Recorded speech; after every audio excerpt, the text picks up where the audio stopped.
ಸರ್ಕಾರಿ ಜಾಗವನ್ನು ಅತಿಕ್ರಮಣವನ್ನು ಮಾಡಿಕೊಂಡು ಮನೆಗಳನ್ನು ಕಟ್ಕೊಂಡು ನೆಮ್ಮದಿಯಾಗಿದ್ದರು. ಅವುಗಳನ್ನು ಡೆಮಾಲಿಷನ್ ಮಾಡಿದ ನಂತರ ನಮ್ಗೆ ಹಿಂಗಾಗೋಯ್ತು ಹಂಗಾಗೋಯ್ತು ಅಂತೇಳಿ ಅವರ ಬೆಂಬಲಕ್ಕೆಲ್ಲ ಕೇರಳದಿಂದ ಕಾಂಗ್ರೆಸ್ನ ಹೈಕಮಾಂಡ್ ಎಲ್ಲ ಬಂದುಬಿಟ್ರು. ಅದಾದ ನಂತರ ಈಗ ಪದೇ ಪದೇ ಹೇಳ್ತಾ ಇದ್ವಿ, ಅಲ್ಲಿ ಮೂಲ ಇರುವಂಥವ್ರಿಗಿಂತಲೂ ಕೂಡ ಆಚೆ ಬಂದವರೇ ಜಾಸ್ತಿ ಅಂತ ಹೇಳಿ. ಈಗ ಪ್ರಾಥಮಿಕ ವರದಿಯನ್ನು ಸರ್ಕಾರಕ್ಕೆ ಸಲ್ಲಿಕೆ ಮಾಡಲಾಗಿದೆ. ಅದರಲ್ಲೂ ಕೂಡ ಸ್ಪಷ್ಟವಾಗಿ ಹೇಳ್ತಾ ಇರೋದು, ಹೌದು, ಇರೋದೇ 37 ಕುಟುಂಬಗಳು ಮಾತ್ರ ಮೂಲವಾಗಿರೋದು, ಇನ್ನೆಲ್ಲರೂ ಕೂಡ ವಲಸೆ ಬಂದಿರೋರು ಅನ್ನುವಂಥದ್ದು ಸ್ಪಷ್ಟವಾಗಿ ಗೊತ್ತಾಗ್ತಾ ಇದೆ. ಹಾಗಿದಾಗ ಸರ್ಕಾರ ಈಗ ಏನು ಮಾಡುತ್ತೆ? ಕೊಡುತ್ತಾ ಅಥವಾ ಇಲ್ವಾ? ಏನು ಪ್ಲ್ಯಾನ್ ಮಾಡ್ಕೊಂಡಿದೆ ಸರ್ಕಾರ? ಡೀಟೇಲ್ಸ್ ಇಲ್ಲಿದೆ. ಕೋಗಿಲು ಲೇಔಟ್ನಲ್ಲಿ 37 ಮಂದಿಗಷ್ಟೇ ಮನೆ. ಸರ್ವೆಯಲ್ಲಿ ಬಹಿರಂಗಗೊಂಡ ಸ್ಫೋಟಕ ಸತ್ಯ. ನಿರಾಶ್ರಿತರ ಬಳಿ ಎರಡೆರಡು ರೇಷನ್ ಕಾರ್ಡ್. ಹೌದು, ಕೋಗಿಲು ಲೇಔಟ್ನಲ್ಲಿ 37 ಕುಟುಂಬಗಳನ್ನ ಹೊರತುಪಡಿಸಿ ಉಳಿದವರೆಲ್ಲ ಬೇರೆ ಕಡೆಯಿಂದ ಬಂದವರು ಎಂದು ಸರ್ಕಾರಕ್ಕೆ ವರದಿ ಸಲ್ಲಿಕೆಯಾಗಿದೆ. ಈಗಾಗಲೇ ಪ್ರತಿ ಮನೆಯಿಂದ 5 ದಾಖಲೆಗಳನ್ನ ಅಧಿಕಾರಿಗಳು ಸಂಗ್ರಹಿಸಿದ್ದಾರೆ. ಆಧಾರ್ ಕಾರ್ಡ್, ಮತದಾರರ ಗುರುತಿನ ಚೀಟಿ, ವಿದ್ಯುತ್ ಬಿಲ್, ತಾತ್ಕಾಲಿಕ ಆದೇಶ ಪ್ರತಿ, ಪಡಿತರ ಚೀಟಿಯನ್ನ ಸಂಗ್ರಹಿಸಿದ್ದು ಅವುಗಳ ನೈಜತೆಯನ್ನ ಜಿಬಿಎ, ಕಂದಾಯ, ರಾಜೀವ್ ಗಾಂಧಿ ವಸತಿ ನಿಗಮದ ಅಧಿಕಾರಿಗಳು ಪರಿಶೀಲಿಸಿ ಸರ್ಕಾರಕ್ಕೆ ವರದಿಯನ್ನ ಸಲ್ಲಿಕೆ ಮಾಡಿದ್ದಾರೆ. 119 ಮನೆಗಳನ್ನ ಸಮೀಕ್ಷೆ ಮಾಡಲಾಗಿದ್ದು 118 ಕುಟುಂಬಗಳಿಗೆ ಆಧಾರ್ ಕಾರ್ಡ್ ಇದೆ. 102 ಕುಟುಂಬಗಳಿಗೆ ವೋಟರ್ ಕಾರ್ಡ್ ಇದ್ರೆ 77 ಕುಟುಂಬಗಳಿಗೆ ರೇಷನ್ ಕಾರ್ಡ್ ಇದೆ. 63 ಕುಟುಂಬಗಳಿಗೆ ಆದಾಯ ಪ್ರಮಾಣ ಪತ್ರ, 56 ಕುಟುಂಬಗಳಿಗೆ ಜಾತಿ ಪ್ರಮಾಣ ಪತ್ರ ನೀಡಲಾಗಿದೆ. 37 ಕುಟುಂಬಗಳು ಮೂಲ ಬೆಂಗಳೂರಿನವರು ಎಂಬ ತೀರ್ಮಾನಕ್ಕೆ ಬರಲಾಗಿದೆ.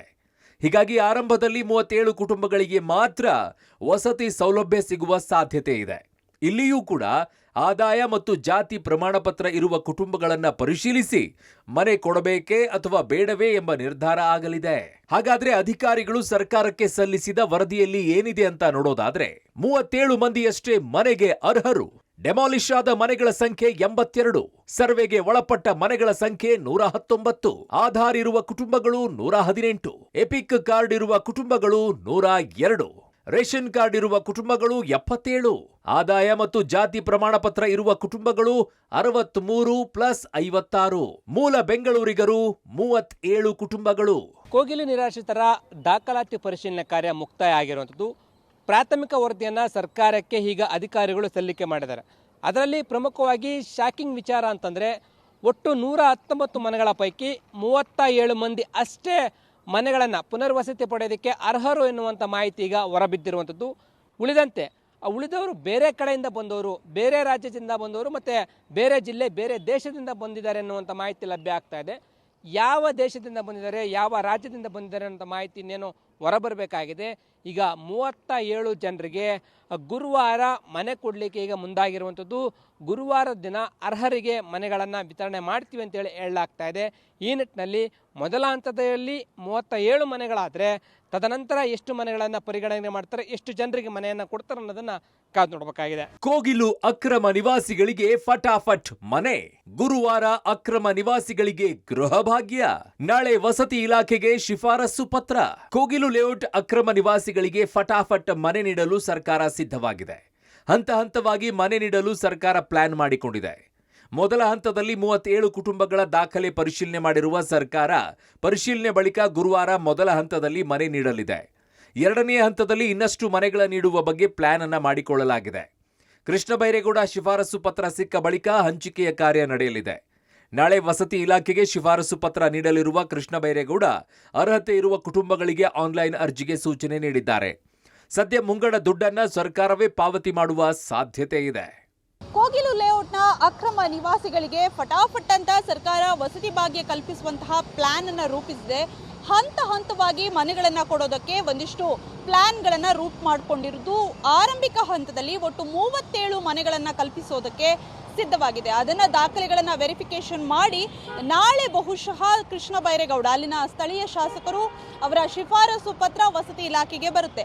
ಅದಾದ ಬಳಿಕ ಅರ್ಹ ಫಲಾನುಭವಿಗಳು ಯಾರಿದ್ದಾರೋ ಅವರ ಮೂಲಕ ಆನ್ಲೈನ್ ಅರ್ಜಿಯನ್ನು ರಾಜೀವ್ ಗಾಂಧಿ ವಸತಿ ನಿಗಮಕ್ಕೆ ಕಳಿಸೋದಕ್ಕೆ ಸಜ್ಜಾಗಿದ್ದಾರೆ. ಬಹುಶಃ ಸರ್ಕಾರವೇ ಮುಂಗಡ ಹಣವನ್ನು ಪಾವತಿ ಮಾಡಿ 50,000 ಏನಿದೆ ಅದನ್ನ ಸರ್ಕಾರವೇ ಪಾವತಿ ಮಾಡಿ ಗೃಹ ಭಾಗ್ಯ ಕಲ್ಪಿಸೋದಕ್ಕೆ ಎಲ್ಲಾ ರೀತಿಯ ಸಕಲ ಸಿದ್ಧತೆಗಳನ್ನು ಕೂಡ ಮಾಡಿಕೊಂಡಿದೆ. 5 ವರ್ಷದ ದಾಖಲೆಗಳು ಇದ್ದರಷ್ಟೇ ಪುನರ್ವಸತಿ. ಹೌದು, ಸರ್ಕಾರಿ ಅಧಿಕಾರಿಗಳ ಸರ್ವೆಯಲ್ಲಿ ಕೋಗಿಲು ಲೇಔಟ್ ಅಕ್ರಮ ನಿವಾಸಿಗಳ ಕಳ್ಳಾಟ ಬಯಲಾಗಿದೆ. ಒಂದೇ ಕುಟುಂಬದ ಇಬ್ಬರ ಬಳಿ ರೇಷನ್ ಕಾರ್ಡ್ ಇರುವುದು ಪತ್ತೆಯಾಗಿದೆ. ಒಂದೇ ಕುಟುಂಬದ ಇಬ್ಬರು ಮನೆಗೆ ಅರ್ಜಿಯನ್ನ ಸಲ್ಲಿಕೆ ಮಾಡಿದ್ದಾರೆ. ಇಬ್ಬರಿಗೆ ರೇಷನ್ ಕಾರ್ಡ್ ಇದ್ರೂ ಕೂಡ ಒಬ್ಬರನ್ನ ಮಾತ್ರ ಪರಿಗಣನೆಗೆ ತೆಗೆದುಕೊಳ್ಳಲಾಗಿದ್ದು, ಒಂದು ಮನೆಯಲ್ಲಿ ಎರಡೆರಡು ರೇಷನ್ ಕಾರ್ಡ್ ಹೇಗೆ ಬಂದು ಅಂತ ಅಧಿಕಾರಿಗಳು ತನಿಖೆಗೆ ಮುಂದಾಗಿದ್ದಾರೆ. ಕೋಗಿಲು ಲೇಔಟ್ನಲ್ಲಿ ಅಕ್ರಮವಾಗಿ ವಾಸವಾಗಿದ್ದವರನ್ನ ತೆರವು ಮಾಡಿದ್ದ ಜಿಬಿಎ ಸಕ್ರಮವಾಗಿ ಫ್ಲಾಟ್ ನೀಡೋ ಪಟ್ಟಿಯ ಅಂತಿಮ ಹಂತದ ಪರಿಶೀಲನೆಯನ್ನ ಅಧಿಕಾರಿಗಳ ತಂಡ ಮಾಡ್ತಾ ಇದೆ. 5 ವರ್ಷಗಳಿಂದ ಯಾರು ಇಲ್ಲಿ ವಾಸವಾಗಿದ್ದಾರೆ, ಅವರ ಮೂಲ ದಾಖಲೆ ಪತ್ರಗಳನ್ನು ಜಿಬಿಎ ಕಂದಾಯ ಇಲಾಖೆಯ ಅಧಿಕಾರಿಗಳು ಕುಲಂಕುಷವಾಗಿ ಪರಿಶೀಲನೆ ಮಾಡ್ತಾ ಇದ್ದಾರೆ. ಕೋಗಿಲು ಲೇಔಟ್ ಬಳಿಯಲ್ಲೇ ಇರೋ ಸರ್ಕಾರಿ ಶಾಲೆಯಲ್ಲಿ ಯಲಹಂಕ ತಹಶೀಲ್ದಾರ್, ಉತ್ತರ ವಲಯದ ಜಂಟಿ ಆಯುಕ್ತ ಮತ್ತು ಬೆಸ್ಕಾಂ ಅಧಿಕಾರಿಗಳು ಮತ್ತು ವಸತಿ ಇಲಾಖೆಯ ಅಧಿಕಾರಿಗಳು ಕೂಡ ಕಡತಗಳ ಪರಿಶೀಲನೆಯಲ್ಲಿ ತೊಡಗಿದ್ದು, ಹಿಂದೆ ಅರ್ಹತೆಯ ಪಟ್ಟಿಯನ್ನ ತಾಲೂಕಿನ ಆಶ್ರಯ ಸಮಿತಿಗೆ ನೀಡಲು ಜಿಲ್ಲಾಡಳಿತ ಮುಂದಾಗಿದೆ. ಕೋಗಿಲು ಲೇಔಟ್ ನಿರಾಶ್ರಿತರಿಗೆ ವಸತಿ ಭಾಗ್ಯ, ನಮಗೂ ಮನೆ ಕೊಡಿ ಅಂತಿದ್ದಾರೆ ಇತರೆ ಸಂತ್ರಸ್ತರು. 5-6 ವರ್ಷಗಳಿಂದ ಅರ್ಜಿ ಹಾಕಿ ಕಾಯುತ್ತಿರುವ ಜನರು. ಕೋಗಿಲು ಅಕ್ರಮ ನಿವಾಸಿಗಳಿಗೇನೋ ಸರ್ಕಾರ ಫಟಾಫಟ್ ಅಂತ ವಸತಿ ಭಾಗ್ಯ ಕೊಡೋಕೆ ಮುಂದಾಗಿದೆ. ಈ ನಡುವೆ ನಮಗೂ ಮನೆ ಕೊಡಿ ಅಂತ ಸಂತ್ರಸ್ತರು ಅಳಲು ತೋಡಿಕೊಂಡಿದ್ದಾರೆ. ರಾಜೀವ್ ಗಾಂಧಿ ವಸತಿ ಯೋಜನೆಯಡಿ ಅರ್ಜಿ ಸಲ್ಲಿಕೆ ಮಾಡಿರುವ ಅರ್ಜಿದಾರರು 5-6 ವರ್ಷಗಳಿಂದ ಅರ್ಜಿ ಹಾಕಿ ಕಾಯುತ್ತಿದ್ದಾರೆ. ಲಕ್ಷ ಹಣವನ್ನ ಮುಂಗಡವಾಗಿ ಪಾವತಿಸಿದ್ದಾರೆ. ಹೀಗಾಗಿ ನಾವು ನಿಮಗೆ ವೋಟ್ ಹಾಕಿದ್ದೇವೆ ಸ್ವಾಮಿ, ನಮಗೂ ಮನೆ ಕೊಡಿ ಅಂತ ಪಬ್ಲಿಕ್ ಟಿವಿ ರಿಯಾಲಿಟಿ ಚೆಕ್ನಲ್ಲಿ ಅರ್ಜಿದಾರರು ಅಳಲನ್ನ ತೋಡಿಕೊಂಡ್ರು.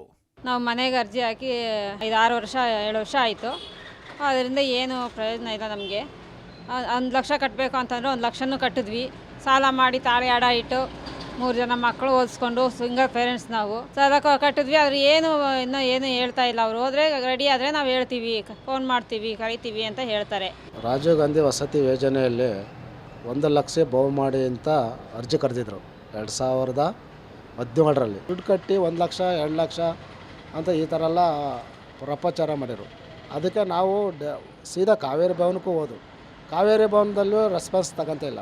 ವಿಜಯಲಕ್ಷ್ಮಿ MD ಇದ್ದಾಗ ಅವರು ಇಲ್ಲ ಕಾಂಗ್ರೆಸ್ನವರು ದುಡ್ಡೇ ಕಟ್ಟಿಲ್ಲ ಅಂತ ಹೇಳಿದರು. ಅಮೌಂಟ್ಗಳೆಲ್ಲ ಕಟ್ಟಿದ್ದು, ಅಮೌಂಟ್ಗಳು ಕಟ್ಟಿದ್ರೂ ಸಿಗಲಿಲ್ಲ. ಮನೆಗೆ ನಾಳೆ ಬನ್ನಿ ಹಾಗೆ ಹೀಗೆ ಇಷ್ಟು ಕಟ್ಟಿ ಅಷ್ಟು ಕಟ್ಟಿ ಅಂತ ಹೇಳಿ ನಾವು ಒಡವೆಗಳ್ನೆಲ್ಲ ಹೊರಗಡೆ ಇಟ್ಟು ಸಾಲ ಮಾಡಿ ಕಟ್ಟಿದ್ದೀವಿ. ಆದರೂ ನಮಗೆ ಅನುಕೂಲ ಆಗಲಿಲ್ಲ. ಒಟ್ನಲ್ಲಿ ಅರ್ಹರಿಗೆ ಮನೆ ಕೊಡ್ತೀವಿ ಅಂದಿದ್ದ ಸರ್ಕಾರ ಅರ್ಹರು ಅಂತ ಆರಂಭದಲ್ಲಿ ಬರೀ 37 ಜನರನ್ನ ಗುರುತು ಮಾಡಿದೆ. ಹಂತ ಹಂತವಾಗಿ ಉಳಿದ ನಿರಾಶ್ರಿತರ ದಾಖಲಾತಿ ಪರಿಶೀಲಿಸಿ ಮನೆ ನೀಡುತ್ತೀವಿ ಅಂತಿದ್ದಾರೆ. ಅಂತಿಮವಾಗಿ ಎಷ್ಟು ಜನರಿಗೆ ಮನೆ ಸಿಗಲಿದೆ ಅನ್ನೋದನ್ನ ಕಾದು ನೋಡಬೇಕಿದೆ. Metro bureau, public TV, Bengaluru.